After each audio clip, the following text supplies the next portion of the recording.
السلام علیکم ورحمۃ اللہ وبرکاتہ ناظرین استقبال العربیۃ من الصحف والمجلات میں آج کے سبق میں سیکھیں گے آپ 3 نئی کلمات۔ ہو سکتا ہے کہ کچھ زیادہ کلمات بھی آپ کے لیے نئے ہوں، مگر ہم نے 3 کا انتخاب کیا ہے۔ آج کے سبق کا عنوان ہے، سرخی ہے، مسئول ایرانی یحث قطر على نقل طیارین محتجزین لمستشفى على البر۔ یہ عنوان ہے، یہ سرخی ہے، اور پوری خبر آنے سے پہلے یہ 3 کلمات دیکھ لیں۔ 3 کلمات خاص طور سے ہم نے نوٹ کیے ہیں، خاص طور سے 3 کلمات کا انتخاب کیا ہے۔ طیارین، پائلٹ، پائلٹ کو طیارون کہتے ہیں، جمع اس کی طیارون، اور طیارین آتا ہے۔ یہاں ایک بات میں آپ کو بتا دوں کہ عربی زبان میں ہوائی جہاز کو شروع میں طیارہ ہی کہا گیا تھا، جیسا کہ اردو میں ابھی بھی طیارہ کہا جاتا ہے ہوائی جہاز کو۔ ایسے ہی عربی زبان میں شروع بہت پہلے طیارتن ہی کہا جاتا تھا، لیکن پھر پائلٹ کے لیے طیار کا لفظ ایجاد کر دیا گیا، طیارن۔ اب پائلٹ عورت ہوئی تو اس کو طیارتن کہا جاتا ہے، ابھی بھی کہا جاتا ہے طیارتن۔ پائلٹ مرد بھی ہوتے ہیں، عورتیں بھی ہوتی ہیں، تو طیارن اور طیارتن۔ طیارتن پھر پائلٹ عورت کو کہا جانے لگا، تب مخصوص کر دیا گیا ہوائی جہاز کے لیے لفظ طائرتن۔ وہ اگرچہ آج کے سبق میں نہیں ہے، مگر میں نے آپ کو اس کی وضاحت کر دی کہ طیارن اور طیارون اب پائلٹ کے لیے مخصوص ہو گیا، اور اگر خاتون ہو تو اس کو طیارتن کہتے ہیں۔ طیارتن عربی زبان میں کہیں لفظ استعمال ہوگا اب اخبارات اور مجلات میں، تو اس کا معنی ہوگا پائلٹ خاتون، پائلٹ عورت۔ محتجزین، زیر حراست افراد، لوگ۔ انہم فی حالت بدنیت سیئۃ، ان کی جسمانی حالت خراب ہے۔ خراب جسمانی حالت ہم نے لکھا ہے، مگر اس کا صحیح جو ترجمہ ہوگا، جو صحیح مفہوم ہے، جو صحیح معنی ہے، وہ ہے ان کی جسمانی حالت خراب ہے۔ اگر ہمیں کسی کے بارے میں کہنا ہے کہ اس کی جسمانی حالت خراب ہے، تو ہم کہیں گے انہ فی حالت بدنیت سیئۃ، حالتہ البدنیت سیئۃ۔ یہ کہیں تو یہ بھی ٹھیک ہے، درست ہے، مگر دیکھیے عربی کے مزاج کے زیادہ موافق اور بہتر یہ تعبیر ہے، انہم فی حالت بدنیت سیئۃ۔ ان تینوں کلمات کو ہم اخیر میں 3 جملوں میں استعمال کریں گے، وہ آپ دیکھیں گے، اور پھر آپ بھی ان کو جملوں میں استعمال کریں۔ اور جب آپ جملوں میں استعمال کریں تو کاپی میں بھی لکھ سکتے ہیں، اور ویڈیو میں نیچے کمنٹ باکس میں بھی لکھ سکتے ہیں۔ یہاں اگر لکھیں گے تو اس سے ہم کو، آپ کو، سب کو انشاءاللہ تعالی فائدہ ہوگا۔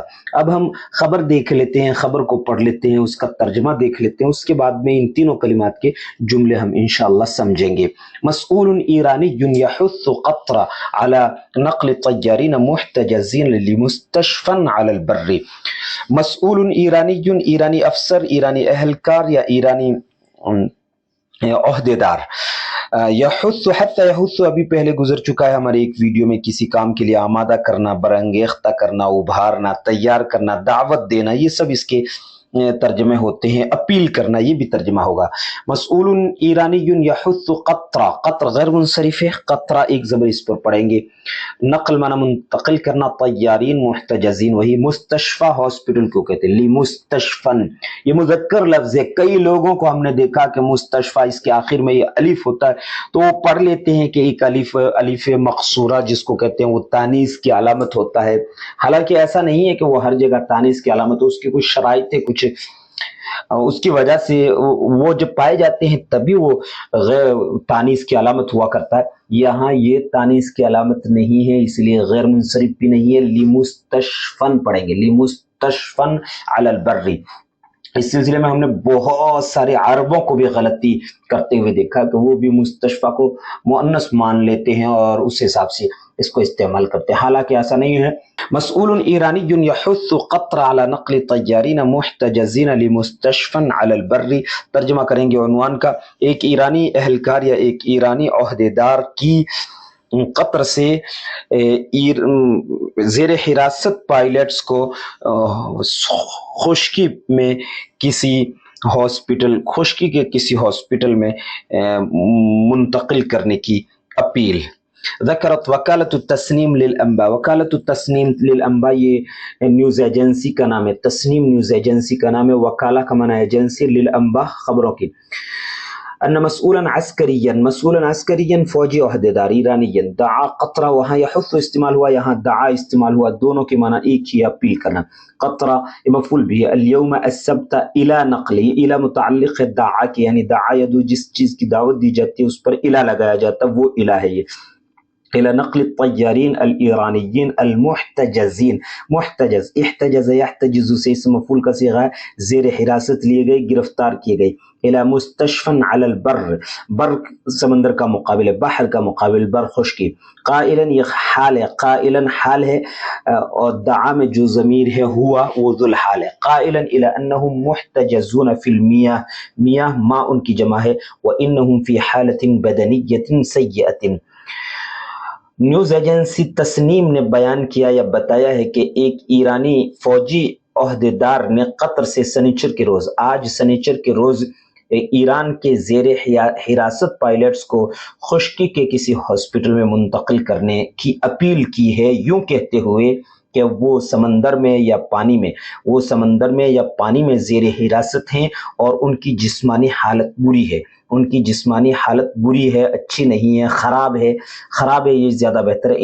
انہم فی حالت بدنیت سیئۃ، ان کی جسمانی حالت خراب ہے. یہ ترجمہ ہو گیا. اب وہ جو تین الفاظ ہم نے منتخب کیے تھے، طیارین، محتجزین، انہم فی حالت بدنیت سیئۃ، ان سے ہم نے ایک ایک جملہ بنایا. ان جملوں کو بھی آپ سمجھ لیں اور اس کے بعد آپ بھی ایسے ہی جملے بنانے کی مشق کریں، کوشش کریں. يحلق الطيارون فوق السحب في رحلة طويلة. يحلق الطيارون، حلق يحلق کا معنی ہے پرواز کرنا، منڈلانا، اصل تھا منڈلانا، ادھر حلقے کی شکل میں گھومتے رہنا. پائلٹس ایک طویل سفر میں بادلوں کے اوپر پرواز کر رہے ہیں. فی رحلۃ طویلۃ، ایک طویل سفر میں، فوق السحب، بادلوں کے اوپر پرواز کر رہے ہیں. زیر حراست افراد کو ایک محفوظ مقام پر منتقل کر دیا گیا. تم نقل المحتجزین الی مکان آخر. المحتجزین لفظ جو تھا اس کو یوں استعمال کیا ہم نے، تم نقل المحتجزین الی مکان آمن، زیر حراست افراد کو ایک محفوظ مقام پر منتقل کر دیا گیا ہے. اور تیسرا لفظ تھا انہم، یہ لفظ نہیں، ایک تعبیر ہے، ایک جملہ، ایک خوبصورت تعبیر ہے، بہت کام کی چیز ہے، آپ اسے اپنا سکتے ہیں اور اس سے تحریر تقریر میں اور اپنی گفتگو میں اس سے فائدہ اٹھا سکتے ہیں. افاد الطبیب انہم فی حالت بدنیت سیئۃ، ڈاکٹر نے بتایا کہ ان کی جسمانی حالت خراب ہے. ڈاکٹر نے بتایا کہ ان کی جسمانی حالت خراب ہے. تو آج کے سبق میں بس اتنا ہی. چینل کو اگر سبسکرائب نہیں کیا ہے تو ضرور کریں اور اس کو شیئر کریں، زیادہ سے زیادہ طلباء علماء تک پہنچانے کی فکر کریں تاکہ وہ زیادہ سے زیادہ عربی زبان کے شائقین تک پہنچ سکے. السلام علیکم ورحمۃ اللہ وبرکاتہ. میں نصیر الدین قاسمی، خادم ادارہ مرکز المعارف، جودھپور.